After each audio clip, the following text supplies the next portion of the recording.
How are you students? कल absent कौन कौन था आप में से? Okay.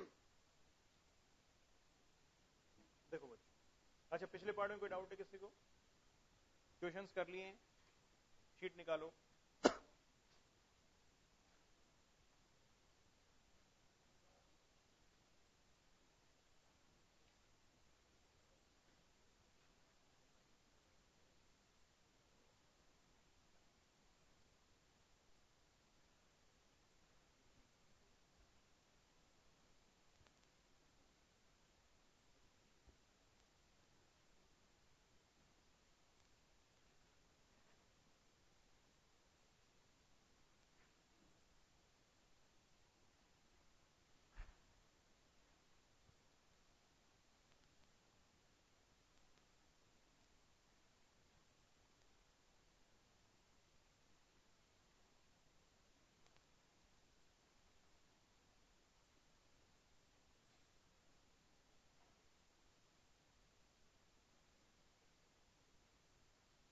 हाँ जी, शीट दिखाइए।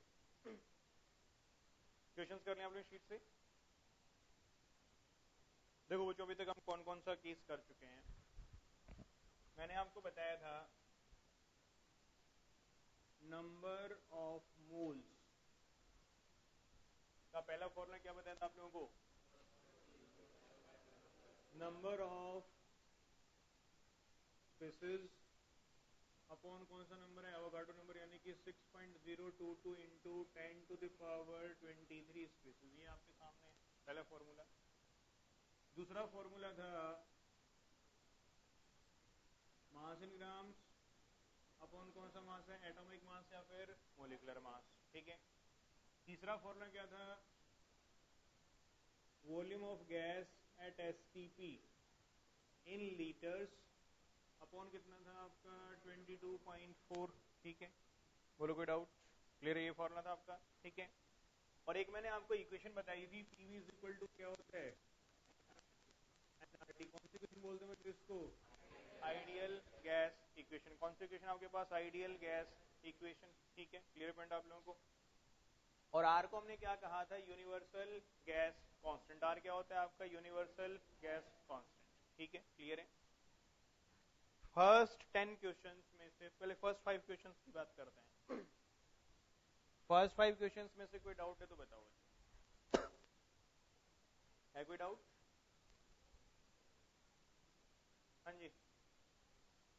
फिफ्थ का सेकंड और थर्ड। चलो बच्चों, फिफ्थ का सेकंड पार्ट देखो। हाँ जी, अभी देख लेते हैं।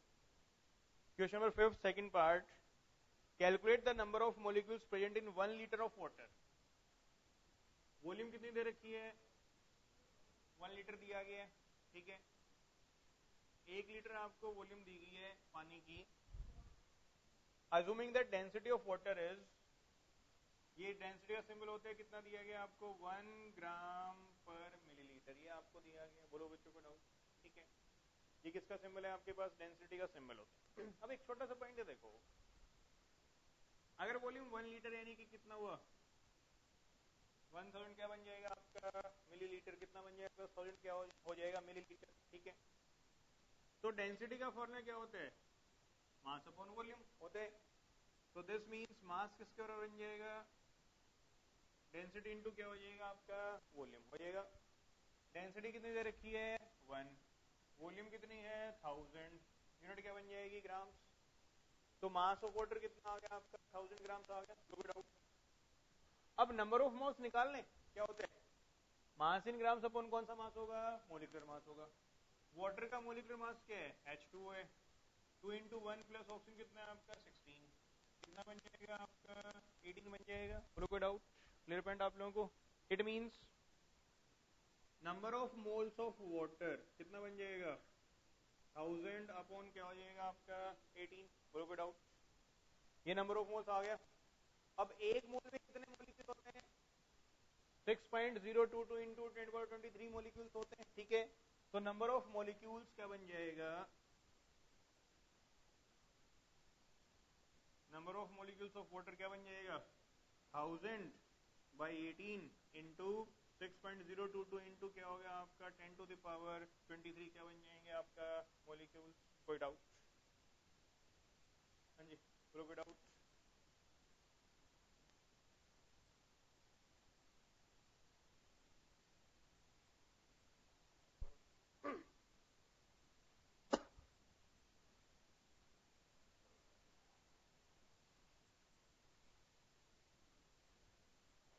इसी का थर्ड पार्ट देखो, in one drop of water having mass 0.05 ग्राम, कौन सा पार्ट था? थर्ड पार्ट में निकाल लें। अब 0.05 ग्राम से डिवाइड कर दो 18 से, क्या निकल जाएगा? नंबर ऑफ मोल्स निकल जाएंगे। मल्टीप्लाई कर दो एवोगाड्रो नंबर से, तो क्या आ जाएगा आपका? नंबर ऑफ मॉलिक्यूल्स आ जाएगा। ठीक है बच्चों, कितने बच्चों ने सोल्व कर लिया था इस क्वेश्चन को? यहां तक कितने बच्चे सोल्व कर चुके हैं? नेक्स्ट क्वेश्चन जो आप लोग करेंगे आज, आपको करना है क्वेश्चन नंबर 63 करो, 56 करो, 57 करो। 63, 56, 57 कल कर लिए? जिन्होंने ये कर लिए वो, बाकी जो नहीं अटेम्प्ट हुए हैं वो करो फटाफट।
5th हो गया बच्चों?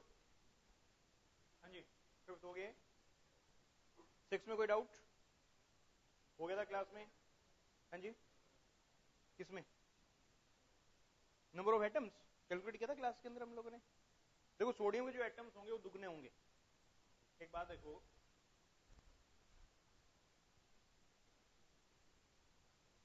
अगर हम क्वेश्चन नंबर 6 की बात करें,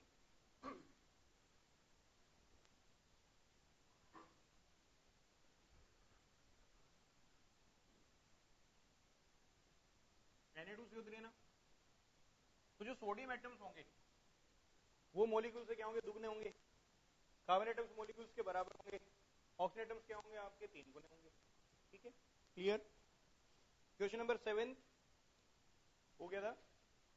क्वेश्चन नंबर 8 हो गया था। 9 डाउट है कौन से वाले में? 9 किसका? रेडियस निकालो, उसका डबल कर दो। कौन सा वाला पार्ट, सेकंड या थर्ड? Second part. देखो बच्चों 8 का सेकंड पार्ट देखिए। चलो फर्स्ट से शुरुआत करनी पड़ेगी। आपका भी डाउट? हाँ 8 देखो, what is given to us, assuming the density of water to be 1 gram per centimeter cube। Density of water दिया गया बच्चों 1 ग्राम पर सेंटीमीटर क्यूब, ये है। Calculate the volume occupied by 1 molecule of water. आपको एक मोलिक्यूल की क्या निकालनी है? वॉल्यूम कैलकुलेट करनी है। ठीक है बच्चों, क्लियर है? हमें एक मोलिक्यूल की वॉल्यूम कैलकुलेट करने में, एक बात देखो, 1 ग्राम में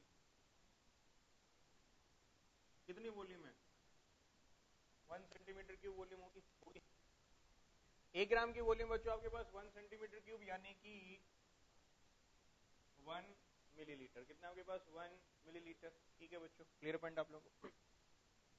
अब 1 ग्राम पानी में कितने मोल्स होंगे? नंबर ऑफ मोल्स फॉर्मूला क्या होता है? मास इन ग्राम अपॉन क्या होता है? Molecular mass. ठीक है, और वाटर का जो मोलिकुलर मास है कितना है?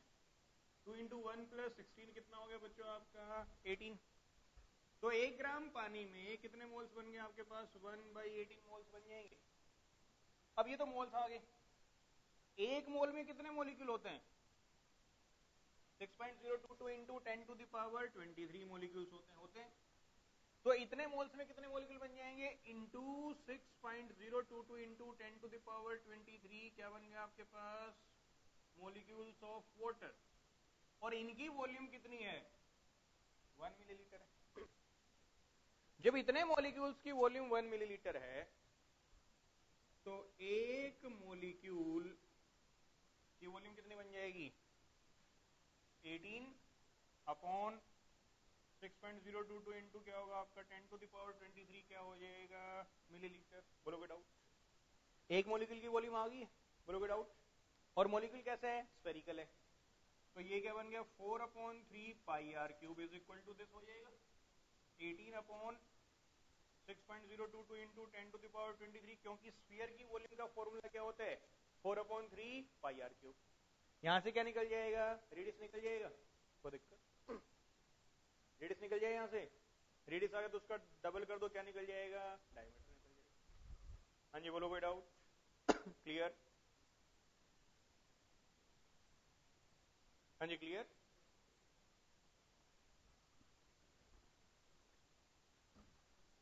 एट क्लियर हो गया? 9 कोई डाउट है किसी का 9th क्वेश्चन के अंदर? 10th में कोई डाउट है किसी को? 11th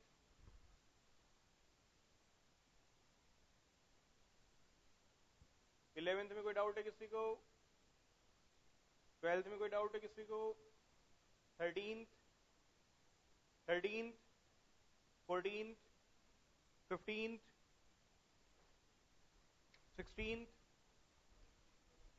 16th का फर्स्ट पार्ट। भाई which of the following veg most, आपको मास निकालना है सबका। 50 ग्राम का तो मास 50 ग्राम ही होगा। हाँ, तो 50 ग्राम का मास तो 50 ग्राम ही होगा। 50 ग्राम से कंपेयर कर लो। ठीक है, 17, 18, 19, 20, 21, 22, 23, 25 तक कोई डाउट? 24 का सेकंड पार्ट देखो, how many molecules of H2S are contained in 0.4 mole of H2S, ये वाला पार्ट है। Second, how many gram atoms, देखो ग्राम एटम का मीनिंग क्या बताया था, मोल। भाई 1 ग्राम एटम क्या होता है, 1 मोल atoms. If I say to you 1 gram atom, इसका मीनिंग क्या होता है, 1 मोल एटम्स। इसका मीनिंग क्या होता है आपका, 1 मोल एटम्स, ठीक है। इफ आई से 1 ग्राम मोलिक्यूल, इसका मीनिंग क्या होता है, 1 मोल मोलिक्यूल्स। इसका मीनिंग क्या होता है आपका, 1 मोल मोलिक्यूल्स, ठीक है।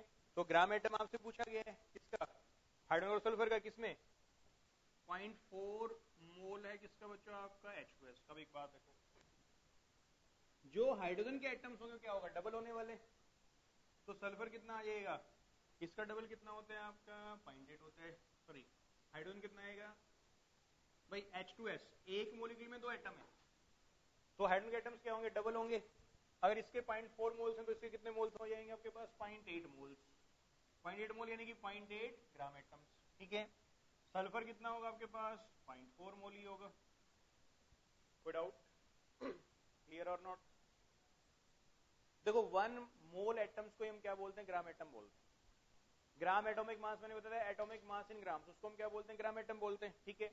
तो बेसिकली वही पार्ट आपके सामने है, ठीक है। क्लियर है बच्चों? ये कैसे आया, आप एक बात देखो, H2S के एक मोलिक्यूल में कितने एटम हाइड्रोजन के, 2 हैं, यानी कि जो नंबर ऑफ हाइड्रोजन एटम है दुगने होंगे ना। अगर 0.4 मोल H2S है तो इसमें हाइड्रोजन कितने एटम होंगे, इसका डबल कितना होता है, 0.8 मोल्स बन जाएंगे। सल्फर कितना होगा आपका, 0.4 मोल ही होगा। Got it? क्लियर हुआ बच्चों पॉइंट? बोलो कोई डाउट? 25 तक कोई और डाउट? चलो बच्चों हम एक तो कॉन्सेप्ट शुरू करेंगे आज नया। 25 तो मैंने डाउट ले लिए, बाकी डाउट हम कर लेंगे। ये किसका है? बहुत इंपॉर्टेंट कॉन्सेप्ट। आज फर्स्ट क्लास किन किन बच्चों की है, जिनकी फर्स्ट क्लास है? आपने कहीं डेमो लिए हैं? आपकी फर्स्ट क्लास है? कहीं नहीं पढ़े हो? कहाँ पढ़ रहे थे अभी तक केमिस्ट्री? कहीं नहीं पढ़ रहे थे? आपने कहाँ कहाँ पढ़ी है? हाँ जी, स्कूल में। कौन सा स्कूल है आपका? बोलिए।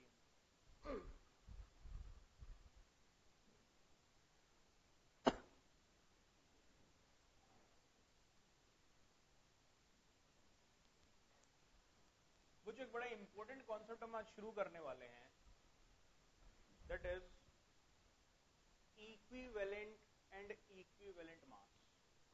इससे अगला टॉपिक हमारा आएगा कंसंट्रेशन टर्म्स का, और उसके लिए हमें क्या करना है, नॉर्मेलिटी के लिए इक्विवेलेंट मास कैलकुलेट करना होता है। जैसे नंबर ऑफ मोल्स का फॉर्मूला क्या है, मास इन ग्राम से कौन सा मास है, मोलिकुलर मास, ठीक है। बहुत इंटरेस्टिंग कॉन्सेप्ट है, और समझ लोगे तो प्रॉब्लम बिल्कुल भी नहीं आएगी, नहीं तो प्रॉब्लम ही प्रॉब्लम रहने वाली। और सबसे इंपॉर्टेंट कॉन्सेप्ट है फर्स्ट चैप्टर का, इक्विवेलेंट कॉन्सेप्ट। अगर हम बात करते हैं नंबर ऑफ मोल्स, ये किसके बराबर होता है, दिस इज मास इन ग्राम से कौन सा मास है, मोलिकुलर मास। से कौन सा मास होता है आपका, मोलिकुलर मास होता है, ठीक है। If I say to you number of equivalents, इसका फॉर्मूला बन जाएगा बच्चों, मास इन ग्राम अपॉन कौन सा मास होगा आपका, इक्विवेलेंट मास अपॉन कौन सा मास होगा आपका, इक्विवेलेंट मास, ठीक है। बोलो कोई डाउट? क्लियर पॉइंट आप लोगों को? अब इक्विवेलेंट मास क्या होता है, उसके लिए एक वर्ड समझना है कि इक्विवेलेंट, देखो भाई, एक होता है इक्वल,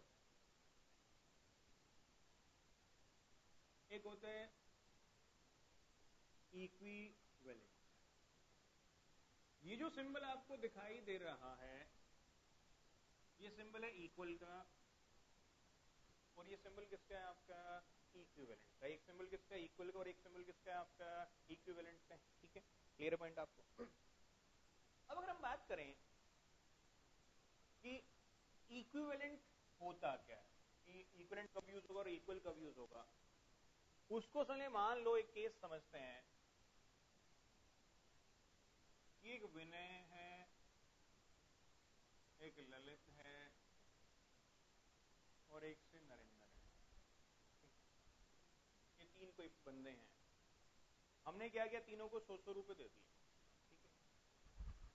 100 रुपए बच्चों किसको दे दिए गए, विनय को, 100 रुपए ललित को, 100 रुपए नरेंद्र। विनय किसी शॉप पे गया और उसने वहां से क्या किया, 10 पेन खरीद लिया। क्या खरीद लिया वहां से, आपका 10 पेन खरीद, ठीक है। ललित किसी शॉप पे गया, उसने वहां से क्या किया, 20 पेंसिल खरीद ली, ठीक है। और नरेंद्र किसी शॉप पे गया, उसने वहां से क्या किया, आपका 50 कैंडी खरीद लिया। क्या खरीद लिया आपके पास, कैंडी, ठीक है। कैंडी तो समझते ना आप लोग, जो टॉफी होती है। अब देखो इक्वल और इक्विवेलेंट, क्या 10 पेन 20 पेंसिल्स के बराबर होंगे, नहीं होंगे। कि फिजिक्स में आता है प्रिंसिपल ऑफ होमोजेनिटी, जो बोलता है two physical quantities can be equal only if their dimensions are same. अगर उनके डायमेंशन सेम है तभी क्या होंगे, इक्वल होंगे ना। लेकिन भाई 10 पेन का प्राइस भी कितना है, 100 रुपए, और 20 पेंसिल का प्राइस भी कितना है, 100 रुपए है, 50 कैंडी का प्राइस भी कितना है आपका, 100 रुपए है। बोलो कोई डाउट। तो I can say that ₹100 are equivalent, इक्वल नहीं है, इक्विवेलेंट है। 10 pen, 10 pen are equal to किसके, आपका 20 pencils, 20 pencils are equal to किसके, आपका 50 कैंडी। किसके इक्वल आपके पास, 50 कैंडी। बोलो कोई डाउट। देखो जो टोकन सिस्टम होता है ना, आप रेस्टोरेंट में जाते हो गोलगप्पे खाने के लिए, आप क्या करते हो, टोकन लेते हो। 20 रुपए का आपको टोकन मिला, आपने गोलगप्पे वाले भैया को दिया, उसने आपको 5-6 गोलगप्पे खिला दिए। तो बेसिकली वो भी क्या है आपके पास, इक्विवेलेंट है। क्या होता है आपके पास, इक्विवेलेंट होते हैं, ठीक है। अब मान लेते हैं, चलो सेट कर लेते हैं कि 1 इक्विवेलेंट इज ₹10। मान लो हमने सेट कर लिया कि 10 रुपए में जो भी क्वांटिटी आएगी उसको हम क्या बोल देंगे, 1 इक्विवेलेंट क्वांटिटी। क्या बोल देंगे बच्चों उसका, आपका 1 इक्विवेलेंट क्वांटिटी, ठीक है। किसी भी स्पेसिस की 10 रुपए में जो क्वांटिटी होगी वो कितनी क्वांटिटी बन जाएगी, आपका 1 इक्विवेलेंट क्वांटिटी बन जाएगी, ठीक है बच्चों। इफ आई से 1 इक्विवेलेंट ऑफ पेन, इसका मतलब क्या है, 10 रुपए में जितने पेन आएंगे वो क्या बन जाएगा, 1 इक्विवेलेंट ऑफ पेन बन जाएगा, ठीक है। बोलो कोई दिक्कत। 10 रुपए में कितने पेन आ रहे हैं देखना, 10 पेन कितने में आ रहे हैं, 100 रुपए में। तो एक पेन कितने में आएगा, 10 रुपए में। यानी कि 1 equivalent of pen will be equal to क्या बन जाएगा बच्चों, आपका 1 पेन। बोलो कोई डाउट, अरे बोलो कोई डाउट, क्लियर है। इफ आई से 1 इक्विवेलेंट ऑफ पेंसिल, इसकी बात कर लेते हैं। 10 रुपए में कितनी पेंसिल आ रही है, देखो 20 पेंसिल आ रही है 100 रुपए में, एक कितने में आ रही है, 5 रुपए में। तो 10 रुपए में कितनी पेंसिल आएंगी, 2 पेंसिल आएंगी। तो 1 इक्विवेलेंट ऑफ पेंसिल क्या बन जाएगा आपका, 2 पेंसिल। बोलो कोई डाउट। 1 इक्विवेलेंट ऑफ कैंडी, 10 रुपए में कितनी कैंडी आ रही है, 5। तो क्या बन जाएगा, दैट विल बी 5 क्या होगा आपका, कैंडी। बोलो कोई डाउट, क्लियर पॉइंट आप लोगों को सही में आती बात। अब दूसरा पॉइंट सुनिए, देखो इक्विवेलेंट का मीनिंग है आउटपुट सेम है, कोई एक प्रॉपर्टी उनकी सेम है। 10 पेन का प्राइस भी 100 रुपए है, 20 पेंसिल का प्राइस भी 100 रुपए है। तो इनकी प्रॉपर्टी क्या आ रही है आपके पास, सेम क्या है, दोनों का प्राइस क्या है बच्चों आपका सेम। मान लो एक मूवी है, उसमें सलमान खान 5 गुंडों की पिटाई करता है, ठीक है। और उसी मूवी में सनी देओल 20 गुंडों की पिटाई करते हैं। तो 1 Sunny Deol is equal to how many Salman Khan, 4। कि 4 सलमान खान मिलकर के जो काम करे वो अकेला कौन कर रहे हैं, सनी देओल कर रहे हैं। इसका मीनिंग क्या हुआ, वो क्या बन गया आपका इक्विवेलेंट टू क्या हो गया आपका 4 सलमान खान, ठीक है। तो बेसिकली आउटपुट क्या होना चाहिए आपका, सेम होना चाहिए। अब जरा ध्यान से सुनिएगा, अगर मैं यहां पे लिखता हूं नंबर ऑफ स्पेसेस कितने रुपए हैं, 2 रुपए हैं। कितने पेन है, 10 पेन है। कितनी पेंसिल है, 20 पेंसिल है। कितने हैं आपके पास, 50 है। नंबर ऑफ स्पेसेस अलग अलग है, 100, 10, 20, 50। लेकिन अगर हम बात करें नंबर ऑफ इक्विवेलेंट, जरा ध्यान से सुनना बच्चों, नंबर ऑफ इक्विवेलेंट कितने होंगे, देखें 100 रुपए में कितने इक्विवेलेंट बनेंगे, एक इक्विवेलेंट कितने का है, 10 रुपए का है। तो 100 रुपए में कितने इक्विवेलेंट होंगे आपके पास, 10 इक्विवेलेंट होंगे। बोलो कोई डाउट, बोलो कोई डाउट। 10 पेन में कितने इक्विवेलेंट बनेंगे, एक पेन में एक इक्विवेलेंट है, तो 10 पेन में कितने इक्विवेलेंट होंगे आपके, 10 इक्विवेलेंट होंगे। बोलो कोई डाउट।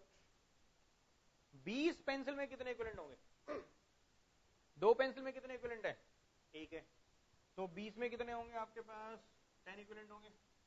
50 के अंडे में कितने इक्विवेलेंट होंगे, 5 में कितने, एक है, तो 50 में कितने होंगे आपका, 10 होंगे। बोलो कोई डाउट, अरे बोलो कोई डाउट। अब ये एक बहुत इंपॉर्टेंट लॉ हमारे सामने आ गया बच्चों, जरा ध्यान से सुनो। देखो नंबर ऑफ स्पेसेस जो है वो क्या है, अलग अलग आ रहे हैं, आ रहे हैं, लेकिन नंबर ऑफ इक्विवेलेंट वो सब में क्या आ रहे हैं आपका, सेम आ रहे हैं, ठीक है। अगर मैं रिएक्शन की बात करूं, अगर हम किसी रिएक्शन की बात करें, मान लो एक रिएक्शन है बच्चों, से N2 plus 3H2 give you 2NH3, balance reaction, 2 nitrogen है, 2 नाइट्रोजन है, 6 हाइड्रोजन है, 6।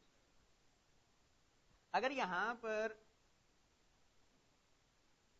नंबर ऑफ मोल्स की बात की, किसे कितने मोल है, 1 मोल है।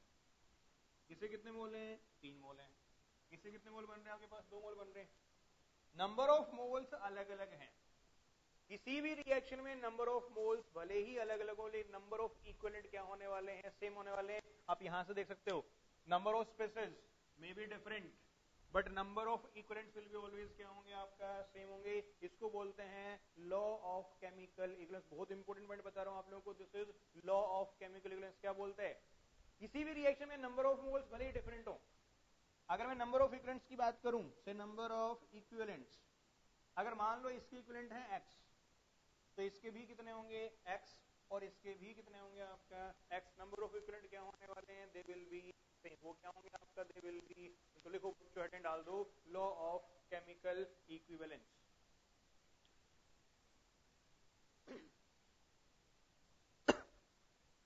Law of chemical equivalence,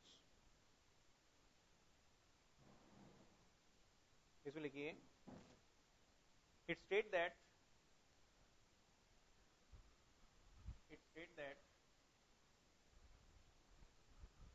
during a chemical reaction during a chemical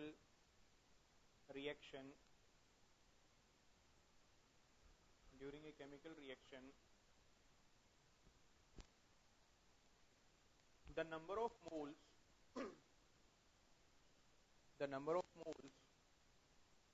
of the species involved may be different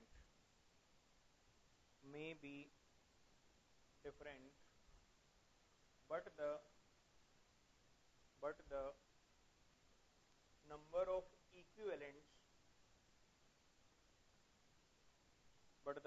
equivalents will be always same,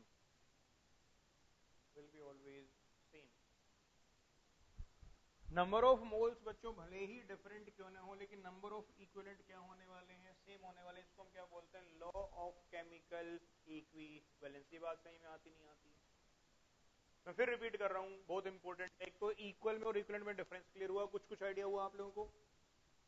equivalent basically token system है, ठीक है। और नंबर ऑफ मोल्स का जैसे फॉर्मूला होता है mass in grams upon molecular mass, ऐसे number of equivalents का फॉर्मूला क्या है, मास इन ग्राम्स अपॉन कौन सा मास होगा, इक्विवेलेंट मास अपॉन कौन सा मास होगा आपका, इक्विवेलेंट मास। बोलो कोई डाउट, क्लियर पॉइंट आप लोगों को। सही में आती है बात? ठीक है, अब अगर हम बात करते हैं इसको लेके चलते हैं कॉन्सेप्ट को हम केमिस्ट्री के अंदर। यहां तक का पार्ट क्लियर हो गया आप लोगों को? मैं एक रिएक्शन लिखता हूं, अब यहां से देखें कि एक्चुअल में इक्विवेलेंट मास होता क्या है, उसकी एक्चुअल डेफिनेशन क्या है, फिर उसके ऊपर न्यूमेरिकल शुरू करें।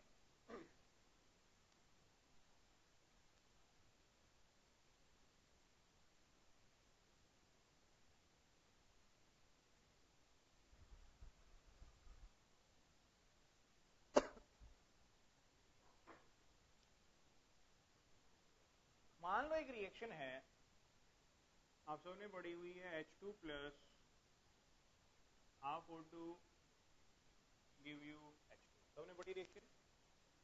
एक रिएक्शन से H2 plus sulphur give you H2S, ये भी पढ़ी होगी आप लोगों ने। और एक रिएक्शन से H2 plus Cl2 give you 2H। ठीक है भाई, clear?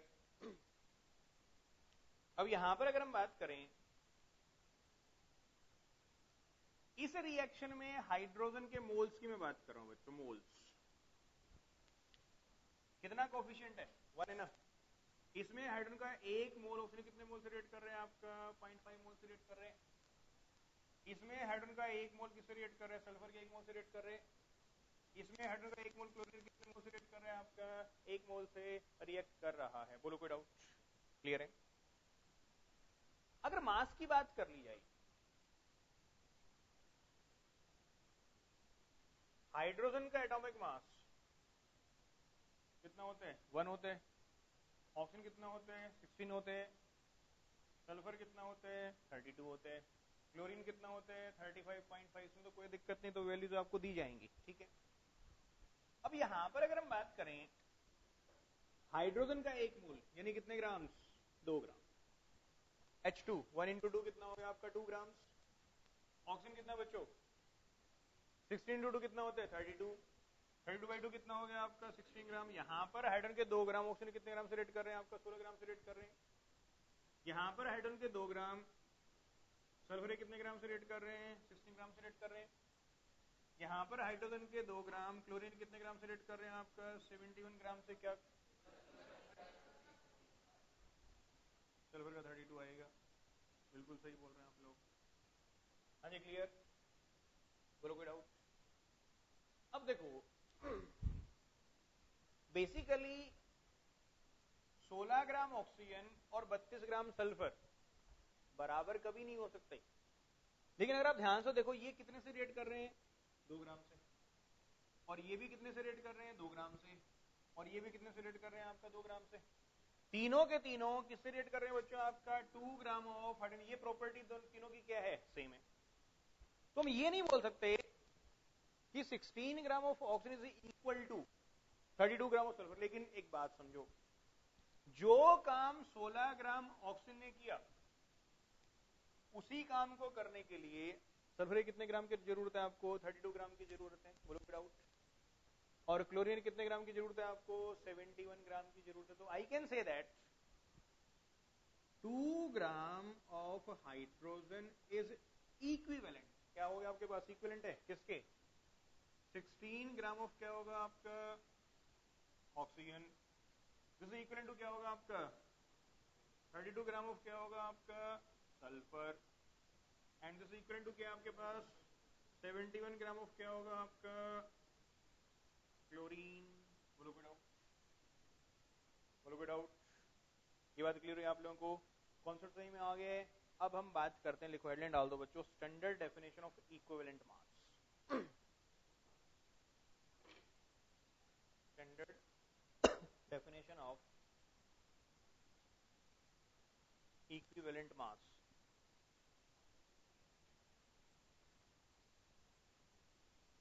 Standard definition of equivalent मास, इसमें लिखिए, it is the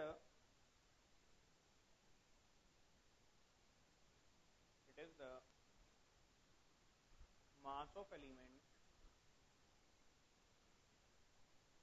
it is the mass of element which reacts with 1 gram of hydrogen, which reacts with 1 gram of hydrogen.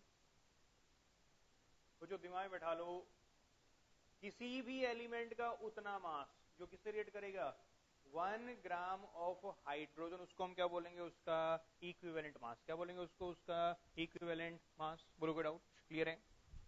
किसी भी element का उतना मास जो किससे कंबाइन करने वाले हैं विद 1 ग्राम ऑफ हाइड्रोजन, क्या बोला जाएगा उसको, इक्विवेलेंट मास बोलेंगे। लिखो, the equivalent mass of hydrogen,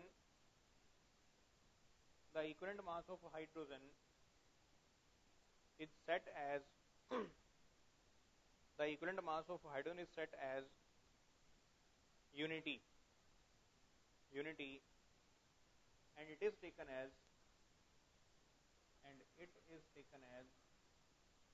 standard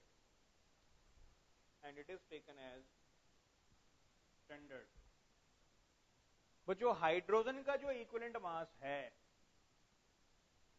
वो कितना सेट कर दिया गया आपका, 1 सेट किया। और जितने भी इक्विवेलेंट मास निकालेंगे हम लोग किसके रेस्पेक्ट में निकालने वाले हैं, विद रिस्पेक्ट टू हाइड्रोजन। किसके रेस्पेक्ट में निकाले जाएंगे आपका, विद रिस्पेक्ट टू हाइड्रोजन। बोलो कोई डाउट, अरे बोलो कोई डाउट, क्लियर पॉइंट आप लोगों को?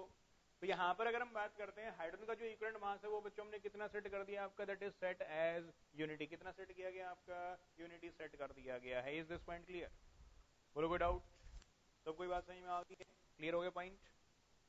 अब अगर मैं इसकी बात करूं, इस रिएक्शन में what is equivalent mass of oxygen, बोलो बच्चों क्या होगा, 8। भाई 2 से कितना रिएक्ट कर रहा है, 16, तो 1 से कितना रिएक्ट करेगा, 8। और जो 1 ग्राम से रिएक्ट करता है उसको हम क्या बोलते हैं, इक्विवेलेंट मास।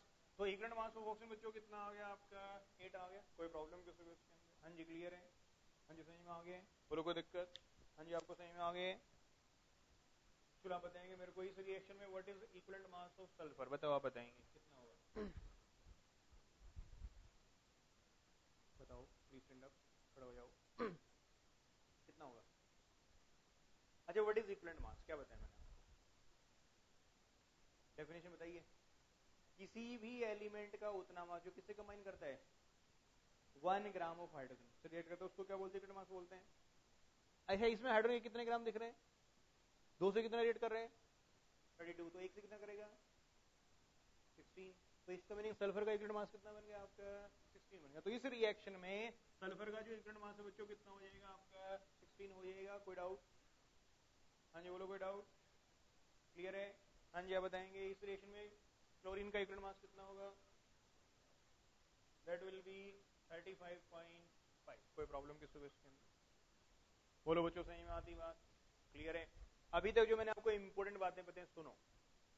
सबसे पहले बताया गया लॉ ऑफ केमिकल इक्विवेलेंस, क्या बोलता है, किसी भी रिएक्शन में नंबर ऑफ मोल्स भले ही अलग अलग हों लेकिन नंबर ऑफ इक्विवेलेंट क्या होते हैं, सेम होते हैं। बोलो कोई डाउट, पहला पॉइंट। दूसरा पॉइंट ये है, किसी भी एलिमेंट का मास जो कंबाइन करता है विद 1 ग्राम ऑफ हाइड्रोजन उसको क्या बोलते हैं, उसका इक्विवेलेंट मास बोलते हैं। हाइड्रोजन का इक्विवेलेंट मास हमने कितना सेट कर दिया आपका, 1 सेट किया हुआ है। कितना सेट किया हुआ है आपका, 1 सेट किया हुआ है। बोलो कोई डाउट, क्लियर है? नोट करो फटाफट इस पार्ट को।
जी clear?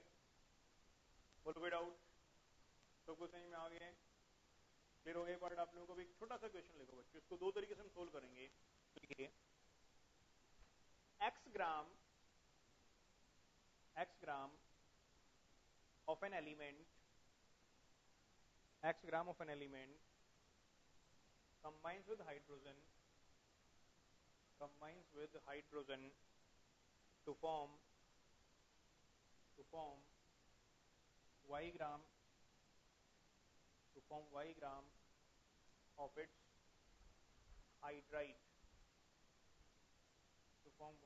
of its hydride, calculate the equivalent mass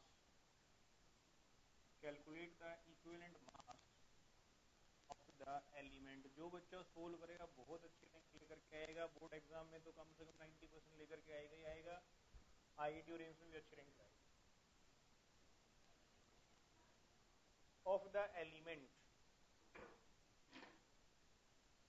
calculate the equivalent mass of the element.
x/2 कितने बच्चों ने सोल्व कर लिए? अभी देखते हैं।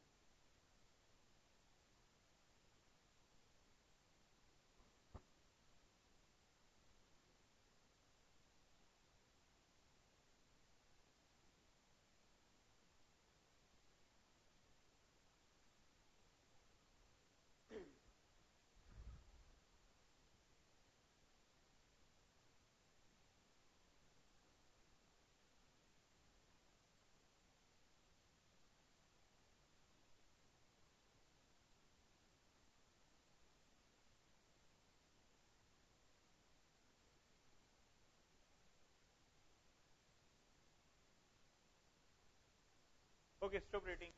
देखो बच्चों, what is given to us, कोई एलिमेंट है, हमें नहीं पता कौन सा एलिमेंट है, किससे कंबाइन कर रहा है? हाइड्रोजन से। किसकी फॉर्मेशन कर रहा है? हाइड्राइड की फॉर्मेशन कर रहा है, ठीक है। ये है इसके x grams of element, combines with hydrogen to form y gram of its hydride. अब हमें नहीं पता एलिमेंट कौन सा है, ऑक्सीजन है, फ्लोरीन है, नाइट्रोजन है, सोडियम है, पोटेशियम, कुछ भी, कोई भी एलिमेंट हो सकते हैं, ठीक है। बस ये पता है कि इस रिएक्शन में एलिमेंट किससे रिएक्ट कर रहा है? हाइड्रोजन से रिएक्ट कर रहे हैं। और जो हाइड्रोजन के कंपाउंड्स होते हैं उनको बोलते हैं बच्चों हाइड्राइड। क्या बोलते हैं उसको? आपका हाइड्राइड, ठीक है। ये रिएक्ट करके किसकी फॉर्मेशन कर रहा है? हाइड्राइड की फॉर्मेशन कर रहा है। इसमें कोई दिक्कत? बोलो कोई डाउट? ठीक है।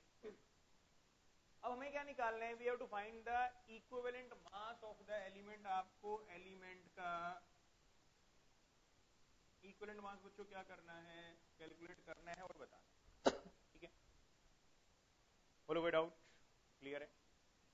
अब अगर बात की जाए भाई इसके, हम पहले डेफिनेशन की बात करते हैं। मैं इसको दो तरीके से सोल्व करूंगा। पहला है according to basic definition of equivalent mass, और दूसरा हम इसको सोल्व करेंगे बच्चों according to law of chemical equivalence. ठीक है, पहले डेफिनेशन की बात करते हैं। इक्विवेलेंट मास क्या होता है? किसी भी एलिमेंट का उतना मास जो किसे कंबाइन करता है विद 1 ग्राम ऑफ हाइड्रोजन, उसको हम क्या बोलते हैं? इक्विवेलेंट मास बोलते हैं ना। ठीक है, फिर एक बात, अगर इसका मास है x ग्राम, इसका मास है y ग्राम, हमने लॉ पढ़ा था conservation of mass, mass of reactant is equal to क्या होता है? Mass of products. किसने दिया था? लेवोइजर ने। किसने प्रूव किया था? लैंडलॉर्ड ने। ठीक है, क्लियर है पॉइंट? अगर इसका मास है x, इसका मास है y, तो इसका मास कितना आ जाएगा आपका? y माइनस x ग्राम। बोलो कोई डाउट? अरे बोलो कोई डाउट? क्लियर है? क्वेश्चन आईआईटी में आया था ये। देखो कितना सिंपल क्वेश्चन है। आप कहोगे सर ऐसे क्वेश्चन आईआईटी ना पूछेगा, पूछते है। अब y माइनस एक्स ग्राम अगर है, इसके साथ कितना कंबाइन कर रहा है? x ग्राम। भाई y minus x gram hydrogen से कितना रिएक्ट कर रहे हैं? आपका x ग्राम एलिमेंट रिएक्ट कर रहे हैं। अगर इतने से रिएक्ट कर रहे हैं x ग्राम, तो 1 ग्राम से कितना रिएक्ट करेगा? x upon y minus x. और जितना एक से रिएक्ट करता है उसको हम क्या बोलते हैं? इक्विवेलेंट मास।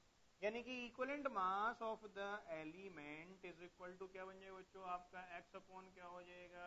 y minus x. किसने सोल्व किया था? हाँ जी, क्लियर? बोलो कोई डाउट? सही में आया? नोट करो फटाफट। अभी करेंगे, उसको भी करेंगे, दूसरे मेथड से भी करेंगे।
हाँ जी बच्चों,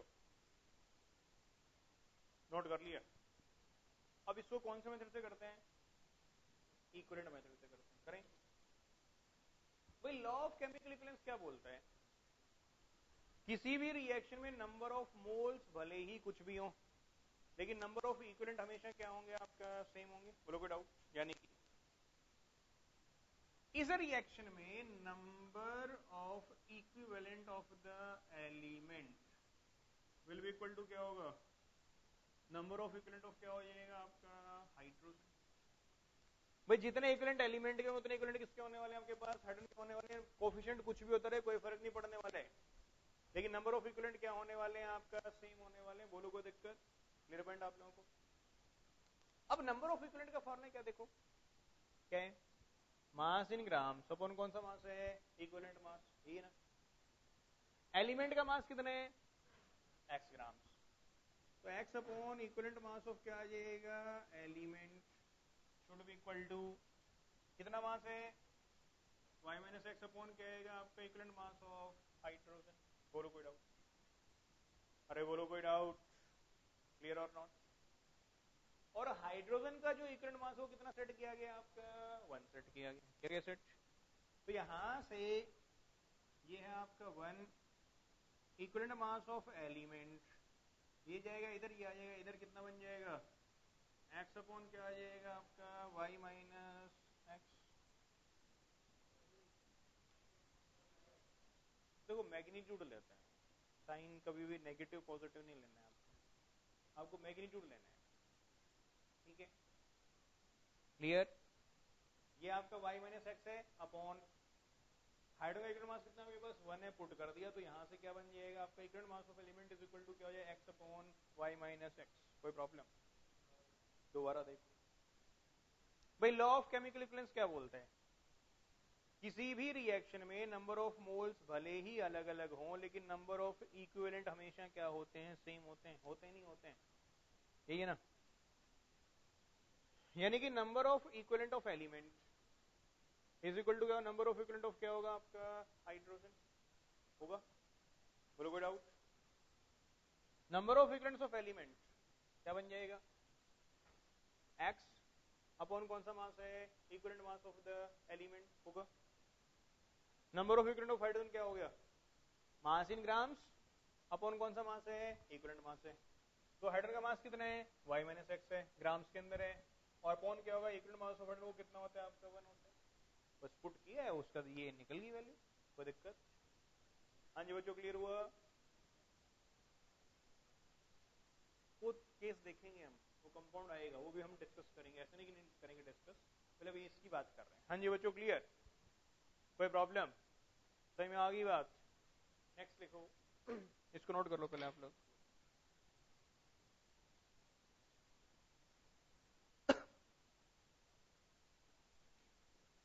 देखिए, the equivalent mass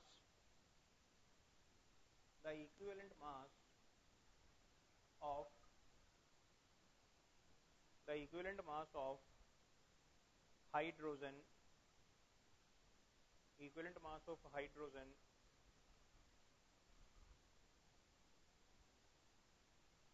is constant. The equivalent mass of hydrogen is constant and will not change from change from will not change from reaction to reaction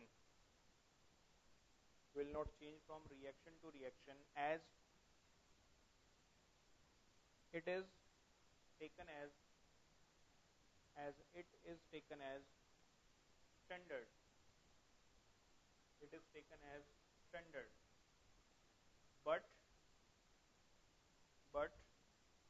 the equivalent mass of other elements can change from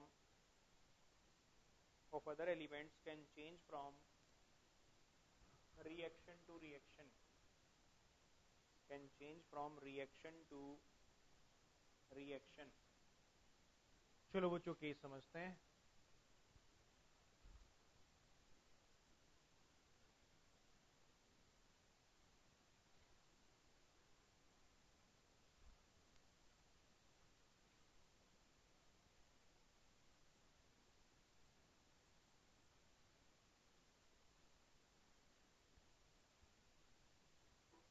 अगर हम एक reaction देखते हैं,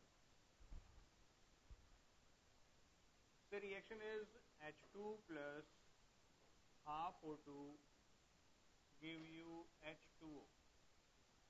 एक और reaction है H2 plus O2 give you H2O, ये वाला पार्ट है, ठीक है।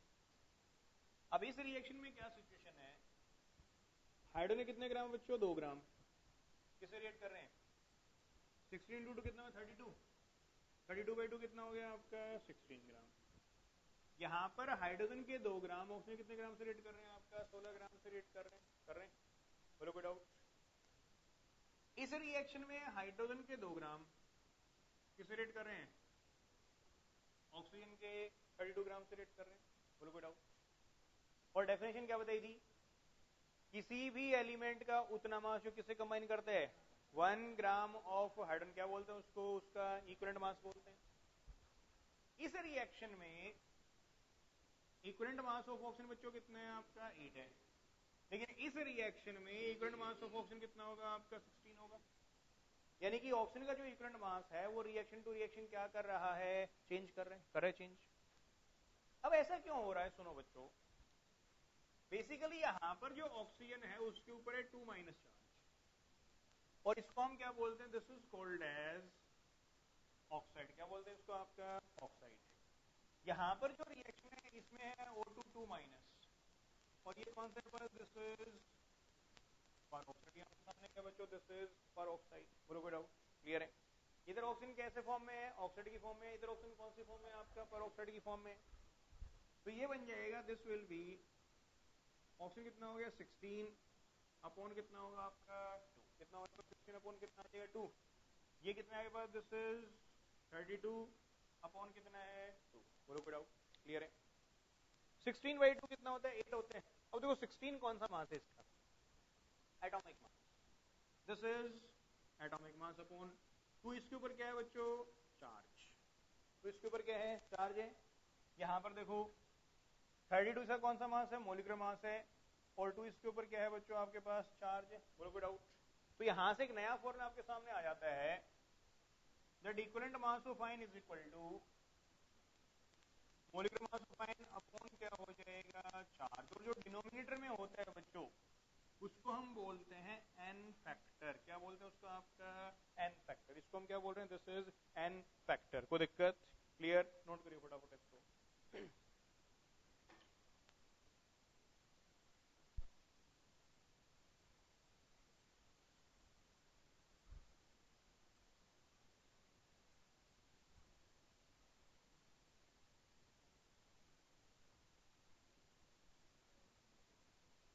Molecular mass of ion upon charge.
हाँ जी, क्लियर। अरे बोलो कोई डाउट, सबको समझ में आ गए, क्लियर हो गया यहाँ तक का पार्ट। इसका मीनिंग ये हुआ, देख लो बच्चों, for example the equivalent mass of oxygen, the equivalent mass of oxygen as oxide, the equivalent mass of oxygen as oxide is 8, as oxide is 8, comma, as peroxide is 16, as peroxide is 16, and as superoxide, and as superoxide is 32। देखो बच्चों, oxygen तीन तरीके से exist करता है। एक होते हैं O2 माइनस, इसको हम क्या बोलते हैं, this is simply called as oxide. One is O2 2 minus, this is called as peroxide। One is O2 minus, इसको हम क्या बोलते हैं, this is called as super oxide. क्या बोलते हैं इसको, आपका सुपर ऑक्साइड। ठीक है, इसमें कितना आएगा, देखो 16/2 कितना बन जाएगा 8, 32/2 कितना बन जाएगा 16, 32/1 कितना बन जाएगा आपका 32। कोई प्रॉब्लम, बोलो कोई डाउट, सबको समझ में आ गया, क्वेश्चन लिखो। हाँ जी, अभी ध्यान रखो, O2 माइनस को हम बोलते हैं सुपर ऑक्साइड, O2 2 माइनस को बोलते हैं पर ऑक्साइड, और O2 माइनस को क्या बोलते हैं, that is called as oxide. आगे डिस्कस करें केमिकल बॉन्डिंग के अंदर जाकर के। हाँ जी बच्चों, क्लियर, बोलो कोई डाउट, क्वेश्चन लिखिए। x gram of an element x gram of an element reacts with oxygen to form y gram of its peroxide. Calculate the equivalent mass of element.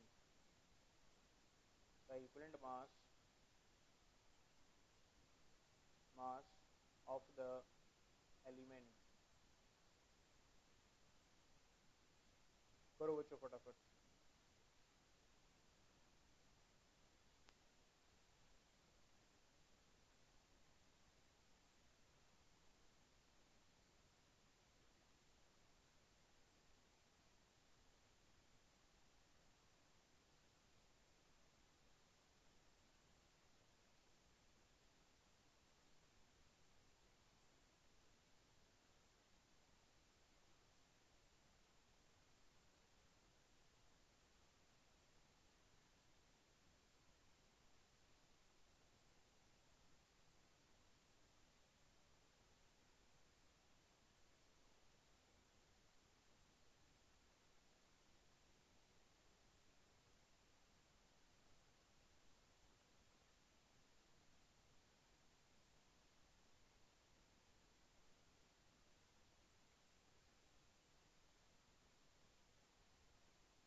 Bye the help of आपको law of chemical equivalence का use करना है, उससे approach करेंगे सारे question.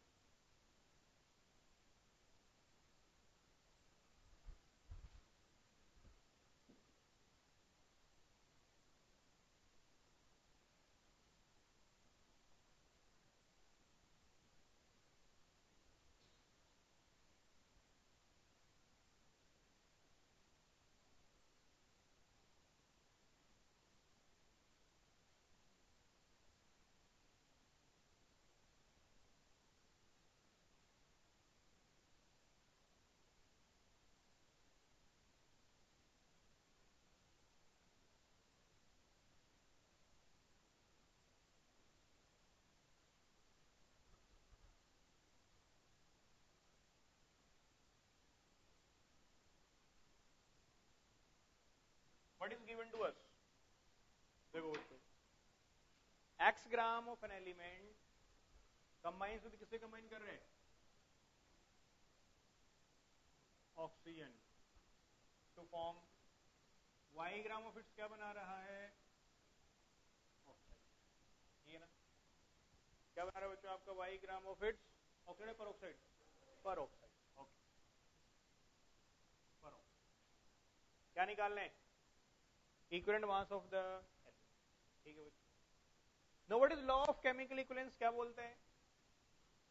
किसी भी reaction में नंबर ऑफ मोल्स भले ही बच्चों क्या हो, डिफरेंट हो, लेकिन नंबर ऑफ इक्विवेलेंट क्या होते हैं आपका? सेम होते हैं. बोलो कोई डाउट? नंबर ऑफ इक्विवेलेंट क्या होने वाले हैं? सेम होने वाले हैं. यानी कि number of equivalents of the element will be equal to क्या होगा? नंबर ऑफ इक्विवेलेंट्स ऑफ क्या हो जाएगा आपका? ऑक्सीजन. कोई प्रॉब्लम? भाई जितने इक्विवेलेंट एलिमेंट के होंगे उतने इक्विवेलेंट किसके होंगे आपके पास? ऑक्सीजन के होंगे. और पर ऑक्साइड क्या होते हैं? O2 2 minus. इसके अंदर इक्विवेलेंट मास ऑफ ऑक्सीजन क्या होगा? मोलिकुलर मास है आपका 32 अपॉन चार्ज कितने 2, यानी कितना आएगा आपका? 16 आएगा. बोलो कोई डाउट? अरे बोलो कोई डाउट? नंबर ऑफ इक्विवेलेंट्स का फॉर्मूला क्या है? मास इन ग्राम्स अपॉन कौन सा मास होगा आपका? इक्विवेलेंट मास होगा. मास इन ग्राम्स कितने हैं? x upon equivalent mass of क्या आएगा बच्चों आपका? Element should be equal to, ये क्या बन गया? y minus x upon equivalent mass of क्या हो जाएगा आपका? ऑक्सीजन. बोलो कोई डाउट? अरे बोलो कोई डाउट? और ऑक्सीजन का इक्विवेलेंट मास कितना दिया गया आप लोगों को? दैट इज 16 दिया गया है. तो यहां से what is equivalent mass of the element क्या बन जाएगा? 16x अपॉन क्या हो जाएगा y माइनस एक्स। कितने बच्चों ने सोल्व किया था? Very good. ये क्वेश्चन मैंने मॉर्निंग बैच में करा था तो एक भी बच्चे ने सोल्व नहीं किया था। आज आज ही मॉर्निंग बैच में मैंने कराया था, जो कि उसमें काफी अच्छे अच्छे बच्चे सो कोल्ड बैठे हुए हैं। बच्चे उठा के रिजल्ट देखो, आईटी मेंस में केमिस्ट्री किस टीचर के सिलेक्शन पे, पता चल जाएगा। पड़ोस में विवेक सर हैं, एक भी बच्चा नहीं है जो 200 पार किए हुए हैं। 200 पार तो छोड़ो, 150 पार ही नहीं है कोई। और मेरे कुछ अच्छे बच्चे जो 11th क्लास में हमारे पास पढ़ते थे और 12th में चले गए, जो केमिस्ट्री स्कोर करते कम से कम 100 से 110 नंबर का, वो 70, 75, 80 के आसपास प्रेजेंट है। हाँ जी, क्लियर? बोलो कोई डाउट? सिर्फ आपको पढ़ना नहीं है, एक लेवल पे पढ़ना बहुत जरूरी है। हाँ जी, क्लियर हो गए? बोलो कोई डाउट? इक्विवेलेंट मास क्लियर हो गया आप लोगों को? Law of chemical equivalence clear हो गया? देखो आज हमने कौन कौन सा इंपॉर्टेंट पॉइंट अभी तक पढ़ा है। सबसे पहले मैंने आपको बताया लॉ ऑफ केमिकल इक्विवेलेंस क्या बोलता है। किसी भी रिएक्शन में नंबर ऑफ मोल्स भले ही डिफरेंट हो, लेकिन नंबर ऑफ इक्विवेलेंट हमेशा क्या होते हैं आपका? सेम होते हैं। पहला पार्ट ठीक है। दूसरा पार्ट क्या था आपके पास? Equivalent mass. किसी भी एलिमेंट का उतना मास जो किससे कंबाइन करता है आपका? विद 1 ग्राम ऑफ हाइड्रोजन, उसको हम क्या बोलते हैं? उसका इक्विवेलेंट मास बोलते हैं। बोलो कोई डाउट? क्लियर पॉइंट आप लोगों को? हाइड्रोजन का जो इक्विवेलेंट मास है वो रिएक्शन टू रिएक्शन चेंज नहीं करेगा, क्या रहेगा आपका? कांस्टेंट रहेगा। फिर उसको हमने क्या लिया है? स्टैंडर्ड लिया है, और उसको कितना सेट किया गया आपका? यूनिटी सेट किया गया, ठीक है। लेकिन हाइड्रोजन को छोड़ करके बाकी सबका जो इक्विवेलेंट मास है वो रिएक्शन टू रिएक्शन बच्चों क्या कर सकता है आपका? चेंज कर सकता है। बोलो कोई डाउट? अब मैं कुछ एनाइंस लिख रहा हूं आपको, इनका इक्विवेलेंट मास मेरे को कैलकुलेट करके बताना। एक फॉर्मूला आप लोगों को पता चल गया है। Equivalent mass of ion is equal to क्या होता है बच्चों? Molecular mass of ion upon क्या होगा? चार्ज। अब एक साथ साथ इसको भी समझ लो। मैंने बताया जो डिनोमिनेटर में होता है बच्चों उसको क्या बोलते हैं? N factor. क्या बोलते हैं उसका? आपका एन फैक्टर बोलते हैं। तो यहां से इक्विवेलेंट मास का एक फॉर्मूला बन गया आपके सामने, that equivalent mass is equal to molecular mass upon क्या आ जाएगा आपका? N factor. बोलो बच्चों कोई डाउट? अरे बोलो कोई doubt? Now what is number of equivalents? क्या फॉर्मूला है? मास इन ग्राम्स अपॉन कौन सा मास होते हैं? इक्विवेलेंट मास होते हैं। और इक्विवेलेंट मास के लिए मैं क्या यूज कर सकता हूं? Molecular mass upon n factor use कर सकता हूं। तो this will be equal to mass in grams upon ये क्या बन गया? मॉलिक्यूलर मास, और इनटू क्या हो जाएगा आपका? N factor. बोलो कोई डाउट? क्लियर है? What is this? ये क्या होगा? Mass in grams upon molecular mass क्या होता है? नंबर ऑफ मोल्स होते हैं। तो this will be equal to number of moles into क्या बन गया बच्चों आपका? N factor. बोलो कोई डाउट? अरे बोलो कोई डाउट? तो नंबर ऑफ इक्विवेलेंट्स का एक फॉर्मूला बन जाता है आपके सामने, नंबर ऑफ मोल्स इनटू क्या आ जाएगा बच्चों आपका? N factor. बोलो कोई डाउट? हाँ जी, डाउट है? दोबारा पूछ लो जी। नहीं, एन फैक्टर 0 नहीं होगा। दोबारा देखो, कहां से ये पार्ट क्लियर हो गया? तो मैंने किया क्या है, ये पता है नंबर ऑफ इक्विवेलेंट्स, ये फॉर्मूला है क्या होता है? मास इन ग्राम से कौन सा मास है? इक्विवेलेंट मास है। अब मैंने इस ई की वैल्यू उठा के यहाँ पे पुट कर दी, तो एम तो डिनोमिनेटर में आ जाएगा और एन फैक्टर किधर होगा? न्यूमिनेटर में आ जाएगा। बस। ये मास इन ग्राम से मोलिकुलर मास क्या होते हैं? Number of moles. तो ये क्या बनेगा? नंबर ऑफ मोल्स इनटू क्या हो गया आपका? N factor. हो गया? नोट करो बच्चों फटाफट।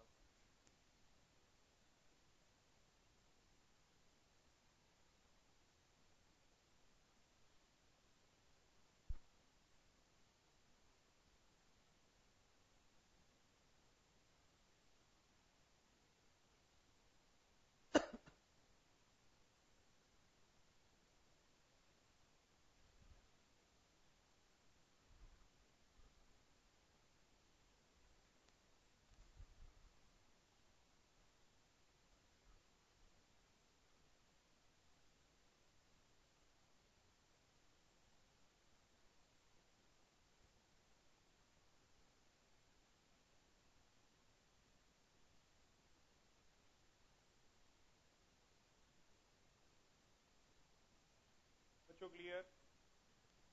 बोलो कोई डाउट? अरे बोलो कोई डाउट? सबको सही में आ गए? क्लियर हो गया पॉइंट? हाँ जी। नहीं, चार्ज की तो बात है, वो तो आयन की बात हो रही है, न्यूट्रल स्पीसीज की बात नहीं की है। ये फॉर्मूला न्यूट्रल स्पीसीज के थोड़े ना, तो सिर्फ आयंस के लिए एप्लीकेबल है। वो हम कैलकुलेट करेंगे थोड़ी देर में, देखते जाओ। अब आप लोग मेरे को बताएंगे इन आयंस का, फटाफट कैलकुलेट करके बताएंगे बच्चों इनका इक्विवेलेंट मास क्या होने वाला है।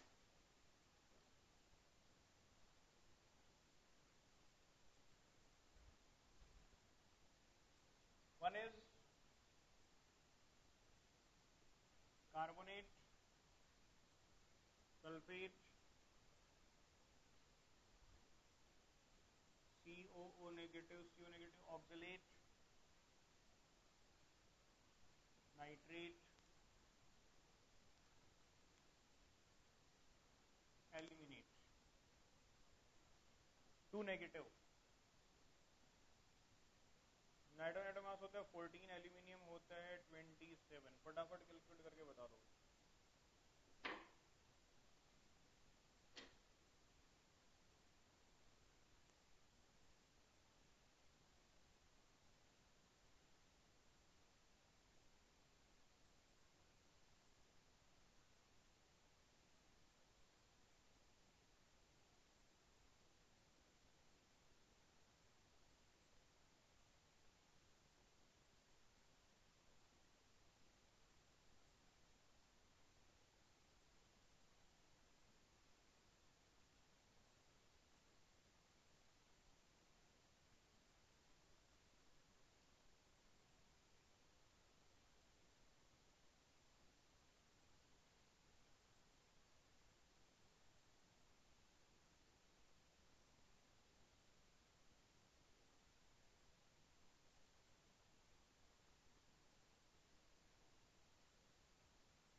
हाँ जी, सोल्व कर दिया। बताओ कार्बोनेट 30, कितने बच्चों ने निकाल लिया है? देखो equivalent mass of carbonate ion क्या होगा?